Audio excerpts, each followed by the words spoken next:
Do you ever find yourself thinking, why don't my kids listen anymore? Or maybe, it didn't seem this hard for my parents or my teachers or even the police back then. Well, I don't think you're imagining it. Something has shifted. Parenting has changed, and so has the whole landscape of authority. Teachers say students argue every point of a grade. Police talk about teens who film traffic stops just to go viral. Even coaches and pastors tell me they're walking on eggshells sometimes to try not to offend anyone. Somewhere along the way, respect stopped being assumed and started being negotiated. The world our kids are growing up in looks nothing like the one we did.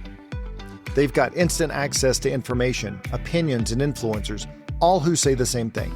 No one gets to tell you what to do.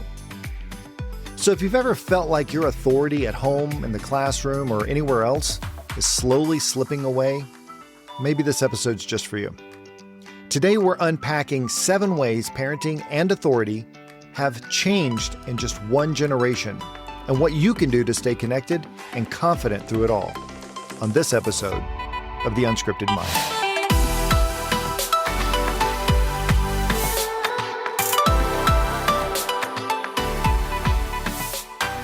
Welcome to The Unscripted Mind, where our goal is to give you fresh perspectives, practical insights, and tools you can use to give you more choices, increase your awareness, and have better control of your feelings, reactions, and behaviors. I'm Jim Cunningham. I'm a licensed professional counselor, and today we're unpacking something every parent, and honestly every teacher, coach, and leader has probably felt: the sense that the world isn't listening the way it used to.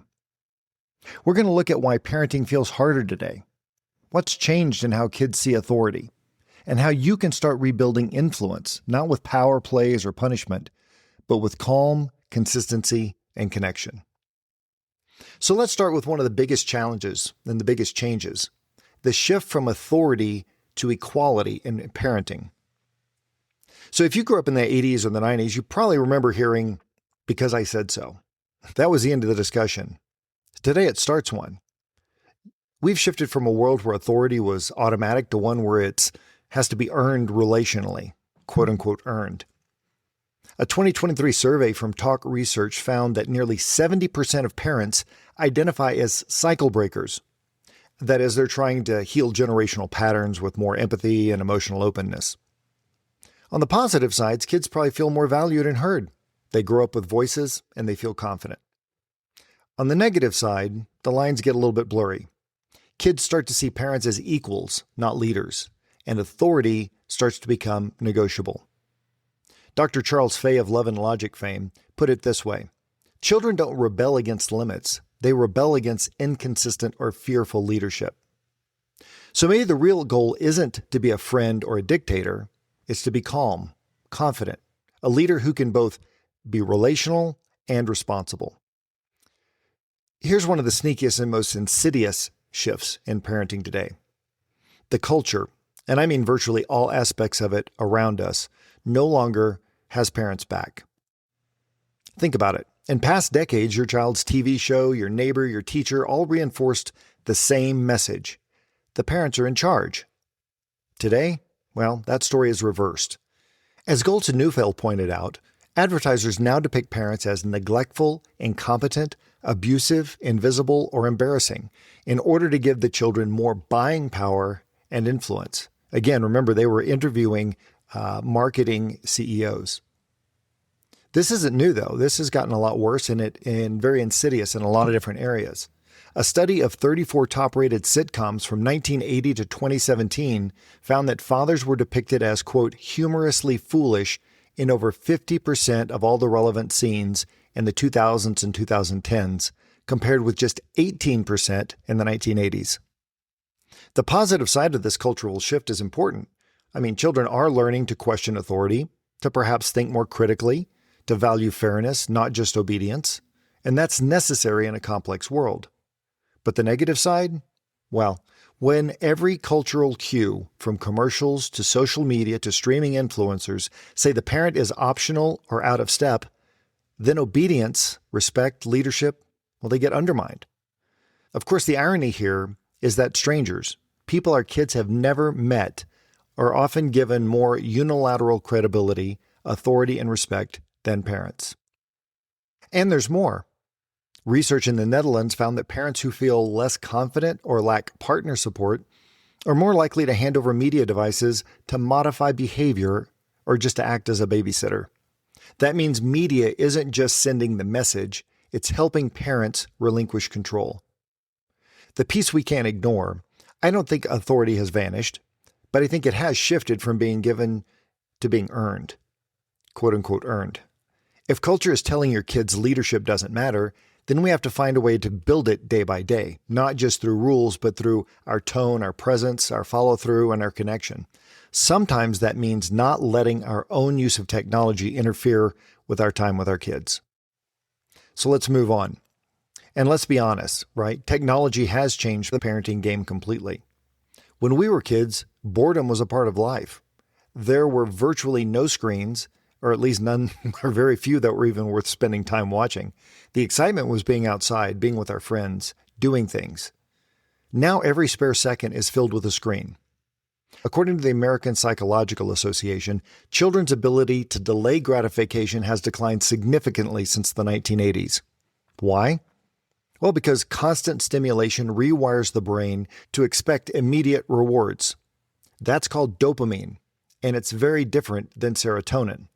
Dopamine is that spike you get when you get that like, when the slot machine pays off. Serotonin is different in the sense that it is a continual sense that everything is going to be okay. So dopamine is something that people chase, and dopamine doesn't want the Dorito, it wants the whole bag. And so we're always chasing, in some ways, the dragon, right? We're always looking for that next hit, and that is addictive in a lot of ways. So what's the positive side of all this? Well, kids have unlimited access to learning and creative tools. They can code, they can compose music, they can learn languages from home. The downside? Well, they tend to struggle to tolerate boredom or manage delayed gratification, skills that are essential to building resilience. As Johann Hari argues in his book, Stolen Focus, our minds are being fired at point blank with information, and our ability to sustain concentration is collapsing under that weight. He notes that the first 12 major causes is the increase in speed, switching, and filtering. In other words, constant multitasking and overstimulation. Things you don't get from doing math homework. There is no instant payoff for that. There's no quick feedback loop for that. This perspective helps us see that when our kids struggle to wait or to tolerate boredom, we're not just dealing with poor behavior, we're dealing with brains shaped by a world of distraction and instant feedback. So when your child says 5 more minutes, you're not just battling defiance, you're up against brain chemistry, chasing the dragon. The solution isn't no screens, it's balance. Build intentional quiet time where the brain can reset. This leads us to a couple more challenges, right? How do we get rid of the screens from parents who arguably today are more emotionally focused than any generation before us? And that can be a beautiful thing. But with awareness came a new burden: guilt. We don't want our kids to hate us, so we negotiate every limit. Okay, 5 more minutes. Does that sound familiar? Now, on the positive side, empathy teaches children emotional intelligence. They learn that feelings matter. The downside? Feelings often replace reality. There are things that we have to do, and it really doesn't matter how we feel about it. We got to get up and go to work. Developmental specialist Dr. Laura Markham says, when we shield children from discomfort, we rob them of the chance to build coping skills. Also, if every boundary moves, kids develop low frustration tolerance and confuse love with leniency. Remember, clear and consistent boundaries provide a sense of security. If you think about a lamb and a pen, the pen and the fence keep him contained. But on the flip side, it also keeps him safe because not only does it not let him go other places, it also keeps other things out. So setting limits is not being harsh. It's an act of love in many ways. Structure and warmth can coexist, and when they do, kids feel safe enough to grow. And speaking of structure and connection, remember family dinners without phones? If you can remember that far back, we used to watch parents talk, disagree, make up. That's how we learned empathy, social cues, appropriate relational dynamics, by watching faces, not screens. A University of Michigan study found that empathy in young adults has declined by more than 40% since the early 2000s. Researchers link it to reduced face-to-face interaction. Now, the upside, technology lets kids connect with diverse perspectives and cultures. That's great. But the downside is they lose practice reading body language, facial cues, and tone, the building blocks of emotional intelligence. Psychologist Albert Bandura famously said, "Children learn more from what you are than what you teach." In other words, your presence is the curriculum. So put down the phone sometimes, not to be perfect, but to be present. And the more models kids have, the better. This takes us into the community part of this, because in the past, families were part of a village, literal ones. Grandparents lived down the street, neighbors looked out for each other, and politics didn't get in the way of that. We cared about each other because we actually knew each other. Today, most parents are doing this alone or with both parents working full-time. Now, the positive thing is kids grow up independent and adaptable in many cases.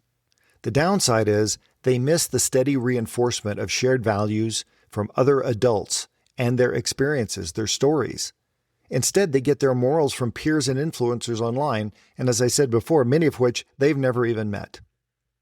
Researcher Dr. Brené Brown once said, "Belonging isn't about fitting in. It's about being seen for who you are and still being accepted." Kids learn that first in the community, not online. So rebuild yours. Find families that share your values, reestablish a faith community, invite mentors into your child's world because it does take a village. And finally, there's this element of what's driving parents. And I think there's a common thread that I see a lot these days, and it's parenting being ruled by fear. We're afraid our kids are getting hurt, they're falling behind, being judged on social media, or just being judged by other parents. Now, the positive side is that awareness can make us empathetic and reflective. It can also paralyze us. When kids see us hesitate, they interpret it as uncertainty, and uncertainty feels unsafe. Remember, kids are great observers, but they make horrible interpreters. Studies show that children who feel secure in their relationship with parents are more likely to explore their environments confidently and develop healthy coping mechanisms. As Dr. Charles Fay says, children need calm, confident leaders more than they need perfect ones. So confidence isn't about knowing everything. It's about being consistent in what you do know. Kids don't need you to be right every time. They need you to be steady. So a quick recap of these takeaways. Then versus now. Authority back in the 80s and 90s, very top-down, positional, hierarchical. Today, very relational and earned. Discipline. The rules used to be very clear and firm follow-through was expected. Now the limits are negotiated. Technology back in the day, minimal exposure. Now constant stimulation. Community back in the day, shared moral messages. Now, a lot of conflicting voices are out there. Back in the day, parent mindset was very confident, sometimes rigid. Now, very empathetic and often anxious. The result? Well, back in the day, obedience came through fear, for good reason. Today, it's all about resistance through freedom. Now, I wouldn't say that either era was perfect. The sweet spot is probably combining the structure of then with the empathy of now. And we can talk about some ways to do that. So how do we reclaim influence in a world that feels a little out of control, or maybe a lot out of control? Well, I think it starts by remembering a few timeless things, the things that used to work, and getting back to what we all need the most. First, let's start with connection. Author Josh McDowell said it best, "Rules without relationship lead to rebellion." Kids listen to people they feel safe with. When kids feel seen and valued, they don't just obey, they respond because they want to. Second, be consistent, not perfect. Consistency builds trust. Perfection builds pressure. Third, model self-control. Your tone and reactions teach more than your words ever will. As I often remind parents, our children are shaped more by our weaknesses than our lectures. Fourth, let your kids struggle a little bit. That's where resilience is born, not from guilt or rescue, but from failing and figuring things out. As somebody once said, never do for your child anything they can do for themselves. There's too many bad messages implicit in that. You're not good enough, you're not strong enough, you're not capable. And that's how confidence grows, is by letting them fail. And finally, rebuild community. We're not meant to do this alone. Surround your family with other healthy voices, friends, mentors, pastors, neighbors, whoever. People that you trust who can speak truth, wisdom, and encouragement into your kids' lives. Not just strangers on social media. Because the goal isn't to raise compliant kids. It's to raise self-governing adults. The kind who choose what's right even when nobody's looking. And maybe that's where it all starts for us too. Choosing connection over control, courage over fear, and community over isolation. Basic human needs that we all have. Thanks for checking us out on The Unscripted Mind today. If you found this episode helpful, share it with somebody who might need it. Also, please subscribe, follow us, leave a review, and if you have any questions or topics you'd like us to cover, please include that also. Until next time, remember, life doesn't come with a script, so embrace the unexpected, cherish the unplanned, always stay curious, and have an amazing day. We'll see you next time on The Unscripted Mind.